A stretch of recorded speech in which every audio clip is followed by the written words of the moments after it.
All right, so we've been working through interpretation, and in this session we want to continue working through that interpretation worksheet that you're going through with either the person or the group that you're studying with.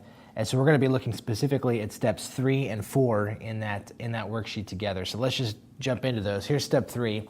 Step 3 is that you want to check other passages of Scripture that deal with the same topic.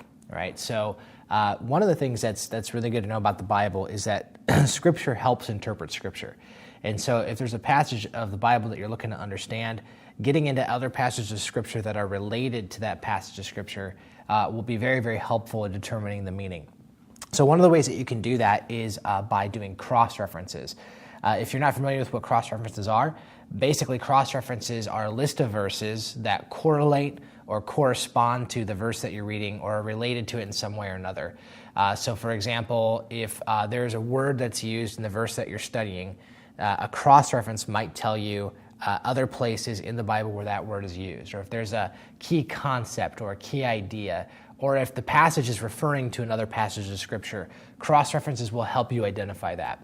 So cross-references, you can find them in a couple different places. If you have a study Bible, most of the time in study Bibles, on the margins, whether either in the center of the Scripture itself or on the outside margins, you will see a list of verses that correspond with the verse that you're studying. Those are cross-references, and those are, again, related passages that kind of tie to the passage you're looking at. So I want to show you a couple other resources to help you with cross-references. I want to show you in particular one free resource. But before we jump into that, let's talk about word studies, and then I'll show you that website, and you can get some free stuff for both cross-references and for word studies on that site. So here's step 4. Step 4 is you want to identify keywords and you want to conduct a word study, doing a word study. So you want to identify keywords and do a word study. Now word studies are much more than simply looking up the word that you're reading in an English dictionary. Right? There's some value to that. Right? If you don't know what the word means, you can look it up in an English dictionary. You can find the meaning in English. However, the Bible is interpreted from Hebrew and Greek mainly. And so what you want to do with a word study is you're trying to get back to the original language. You're trying to find out what did this word mean in the original Greek or the original Hebrew. And so to do that, you want to do a word study, conduct a word study. Now, on that resource page that we have provided for you, there's some tools that you can go to and look at. But I want to show you one tool that I think is fantastic, a very, very helpful tool called blueletterbible.org. And so I want to show you how to do both cross-references on blueletterbible.org and do word studies on blueletterbible.org. Okay, so my laptop here, I'm going to pull up Blue Letter Bible real quick, blueletterbible.org. When you get there, you'll notice on the main page at blueletterbible.org, there's a place where you can type in the verse that you're studying. So let's say, for example, I'm studying John 3. That's the passage that I'm studying. Down below that, you'll notice there's a box where you can pick whatever translation that you want to view that in. Okay, so I want to pick the NIV, the New International Version.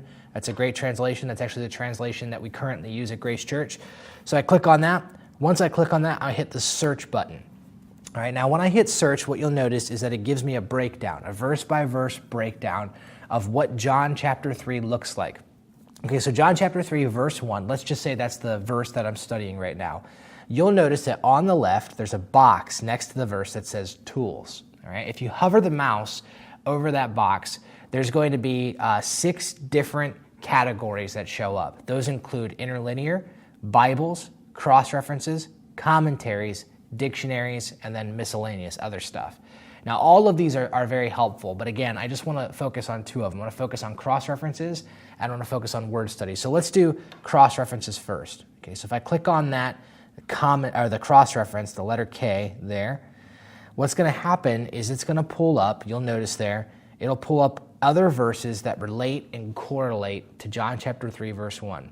And so you can look up those verses, and you can read them, and you can see how they correlate and put things together that way. So that's one way that you can do cross-references on this website. All right, let me show you how to do word studies. Now, if you go back again to the tools, so if you click on tools there, and you click on interlinear, it's the letter C, interlinear, you click on that resource, what you'll notice is it gives you a word-by-word breakdown of that verse, and it gives you the English word. Next to the English word, it gives you what they call a Strong's number. And what that's referring to is a concordance number that helps you, that correlates to the Greek or the Hebrew equivalent to that word. And then next to it, you'll notice it actually writes the word for you in the original language. So we're studying the New Testament, it's going to show us the Greek equivalent. So if I click on, so let's say, for example, I want to look up the word Pharisees in John chapter 3, verse 1, right? You'll see that next to Pharisees, there's a Strong's number correlated with it.